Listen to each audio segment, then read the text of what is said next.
Hello everybody, welcome back to my channel. Today I'm back with another nail polish review. This time I got the ZOYA'S Cafe Creams collection.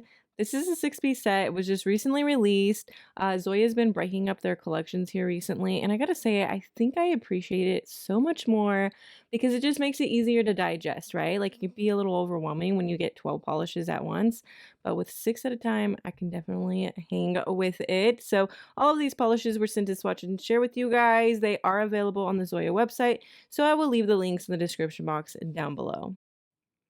First up is Bonnie, and it's described by Zoya as a sheer and luminous rose gold topper. I think this is just so nice. It's an elegant topper, which, I mean, we know that glitter can get a little crazy, but it's not with this one. And I just love the way it looks. It gives you a little oomph on your nails, but I don't feel like it's overwhelming. I applied 2 coats. You can still make out my nail line, but as you guys know, it's a topper. You can throw it over anything.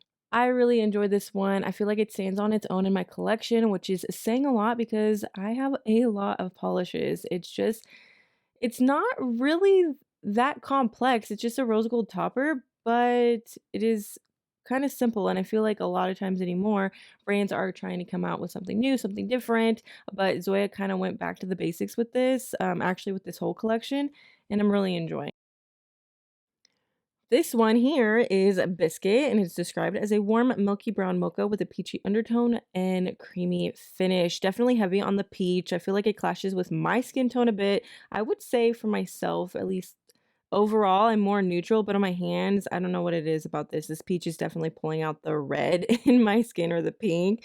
So definitely clashing, as you can see. But I feel like this is actually really pretty color in and of itself. Like if it was a scarf, I feel like it would look really good. But for whatever reasons, it's just not looking that good on my nails. So I wouldn't write it off just by looking at my swatches. Beautiful formula, opaque in 2 coats. Threw on a glossy top coat for some shine. Gonna be easy to remove though.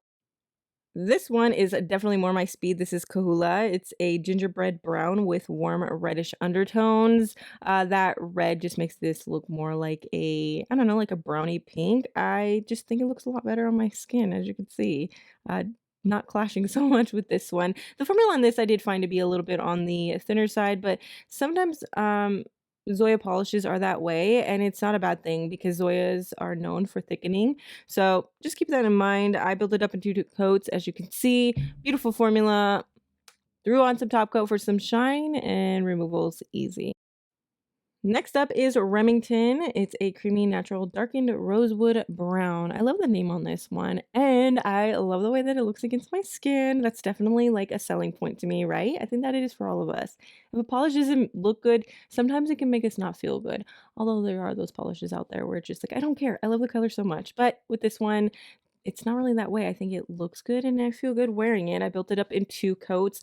Formula was easy to work with. Threw on some top coat for shine, but removal is going to be easy. It's just a cream.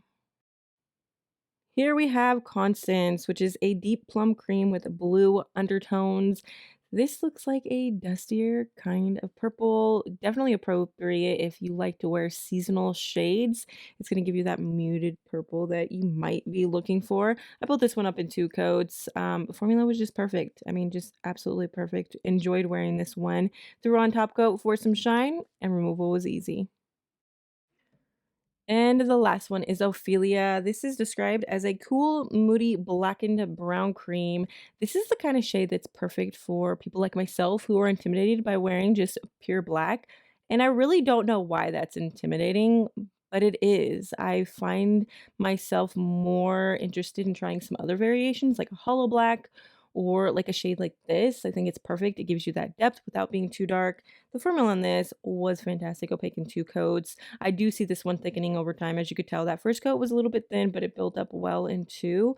So just something to keep in mind. It's going to thicken over time, so it's probably going to turn into a 1-coater. That's just, I don't know. That seems to be the norm with the Zoya polishes. All right, this is all of the colors in the collection bundled up in a collage, and I gotta say that this is most definitely a fall neutrals kind of collection, and I don't know why it took me till just now to really see that. This is actually really well done. I don't know why it took me so long, but that's just the way I am sometimes, a little slow. I do have the Metallics Trio coming out next, So keep your guys' eyes peeled for that. Also, the Noodles nail polish pickup video will be releasing soon, and I picked up a collection from a brand that I actually really enjoy but hardly ever talk about. So I'm going to be doing a review on their fall collection. So keep your guys' eyes peeled for all of those reviews coming out. I do want to do a polish with me. My life is just a little bit crazy. Things have kind of taken a turn, not for the worse, but in a different direction that I wasn't expecting. That's just the way life goes sometimes, right? And I also want to do a haul. So I got some things up my sleeve for you guys, and I hope you're looking forward to that. But that is all that I have for you today, and I will see you in my next one. Bye!